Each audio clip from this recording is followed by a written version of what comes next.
Good day po, meron tayong tanong, no? Sir, yung LTMS portal ko, hindi ko po mabuksan.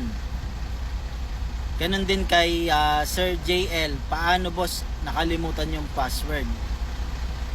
Tapos kay Sir Onar Demel, nakalimutan nila yung password nila. Sa vlog kasi natin, nabanggit natin na mahalaga yung ating LTMS portal. No, yung account natin sa LTO Land Transportation Office portal. So may nagtanong po sa atin. So ganito lang po ang gagawin ninyo.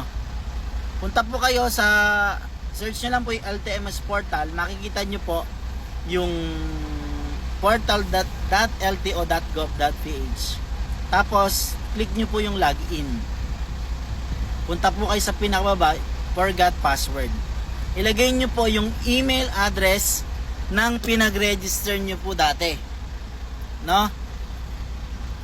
Kung na-access nyo pa yung portal o yung email ninyo dati, i-click nyo lang po yun. Tapos, may mag-i-email po sa inyo. I-check nyo po doon, click here nakalagay. Mapupunta na po kayo sa inyong portal. Then, dun nyo po i-lolos o re-replace yung password, new password na po kayo para ma-access nyo na siya palagi.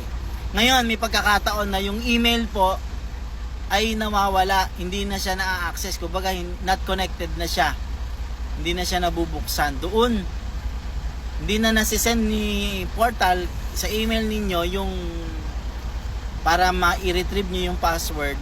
That's the time na kailangan nyo nang pumunta sa LTO. Dalhin nyo lang po yung driver's license ninyo. Tapos yung proof po, mga ilang proof na kayo po yon. Tapos ipa-access nyo po yung inyong portal. Mag-change email na po kayo. Or kung same email pa rin, na-access nyo pa rin, ipa-update nyo lang po yung email po ninyo. Yun na po yung kailangan yung pumunta sa LTO. Na po? Pero kung nabubuksan po ninyo yung inyong email, subukan po ninyong mag-lost password o forgot password at mag-change. Magsisend po sa inyo para maka-change password po kayo.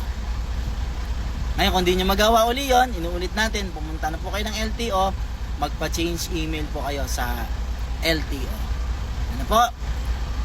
Shout out nga po pala kay Sir Arman ng Dong-in Almatec Immortal sa Maribeles, Bataan.